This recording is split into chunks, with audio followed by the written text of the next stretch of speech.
Hello everyone, I'm Alex Morgan. Today, we're going to explore gorilla and understand what really makes them unique. Let's begin. Western lowland gorilla. This is the most numerous and most widely distributed of all gorilla subspecies and the one most commonly seen in zoos and wildlife documentaries around the world. It lives across a broad range of Central and West Africa, spanning the countries of Cameroon, Central African Republic, Democratic Republic of Congo, Equatorial Guinea, Gabon, Angola, and the Republic of Congo. Despite being the most numerous gorilla subspecies, its wild population is still estimated at only around 100,000 individuals, a number that sounds significant until you consider that this represents a dramatic decline from historical levels. Its coat is brownish-gray rather than the deep black of eastern gorillas, and males develop a distinctive reddish-brown crown on the top of the head as they mature. It lives in lowland tropical rainforests, swamp forests, and secondary forests, moving through its home range in small family groups led by a dominant silverback male. It feeds on a wide variety of fruits, leaves, stems, bark, and insects, and plays a critically important role as a seed disperser in the forests it inhabits.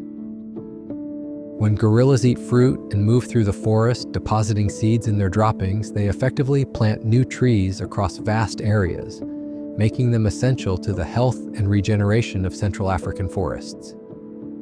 It is listed as critically endangered primarily due to habitat destruction from logging and agriculture, hunting for bushmeat, and outbreaks of Ebola virus disease which have devastated some populations. Eastern lowland gorilla. Also known as the Growers gorilla, this is the largest subspecies of gorilla and the largest primate on Earth by body mass. A fully grown adult male can weigh up to 250 kilograms and stand nearly 1.8 meters tall, with an arm span that can exceed 2.5 meters. It is found exclusively in the Eastern Democratic Republic of Congo in the lowland and montane rainforests of the Kivu region. Its range is significantly smaller and more restricted than that of the Western lowland gorilla, and its population has suffered catastrophic declines over the past 3 decades, largely due to the ongoing armed conflict and civil instability that has plagued eastern Congo. Armed groups occupying the forest have engaged in intensive bushmeat hunting, and miners seeking minerals in protected forest areas have caused severe habitat fragmentation.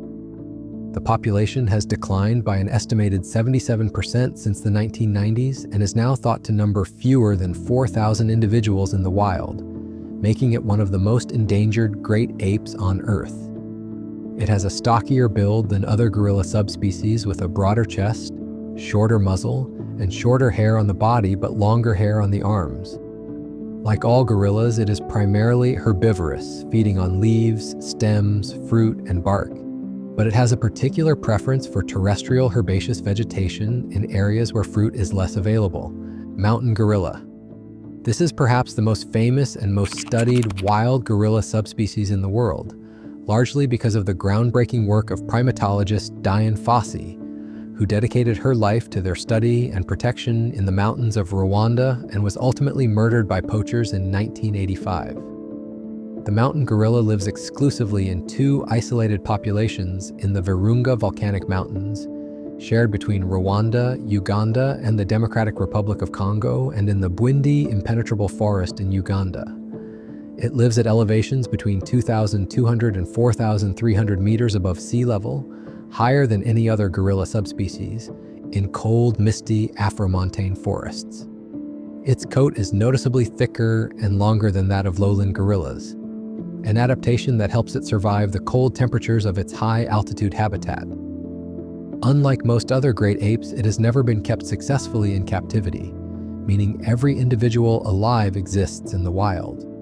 Thanks to decades of intensive conservation efforts, including anti-poaching patrols, veterinary care for injured individuals, and gorilla tourism that provides economic incentives for local communities to protect the forests. The mountain gorilla is the only great ape whose population is actually increasing. The total population now exceeds 1,000 individuals, a remarkable conservation success story that gives hope for the future of endangered primates worldwide. Cross River gorilla. This is the rarest and most critically endangered of all gorilla subspecies and one of the rarest large mammals on the entire planet. It is found only in a small, fragmented area along the border region between Nigeria and Cameroon in the highlands and lowland forests of the Cross River area, which is exactly where its name comes from. The total wild population is estimated at fewer than 300 individuals scattered across a dozen or so small isolated forest patches that are separated from each other by farmland, roads, and human settlements. This fragmentation is one of the greatest threats to the subspecies' survival because it prevents individuals from moving between groups, which reduces genetic diversity and makes individual populations highly vulnerable to local extinction events. It is physically very similar to the western lowland gorilla, but has some distinguishing features, including a slightly different skull and tooth shape and a somewhat paler facial coloration. It is extraordinarily shy and elusive, having been intensively hunted by humans for so long that it flees at any sign of human presence, making it extremely difficult to study. Most scientific knowledge about cross-river gorilla behavior comes from camera trap footage, footprints, and nest counts rather than direct observation. Despite its desperate situation, some conservation organizations remain cautiously optimistic because the habitat where it survives still exists and targeted anti-poaching efforts have begun to show results in certain areas. Silverback gorilla. The silverback is not a separate subspecies, but rather refers to the mature adult male that leads and protects every gorilla family group, regardless of subspecies. When male gorillas reach maturity at around 12 to 13 years of age, the hair on their backs begins to turn silver gray, a striking visual transformation that signals full adult status and readiness for leadership. A silverback is the undisputed center of gorilla social life.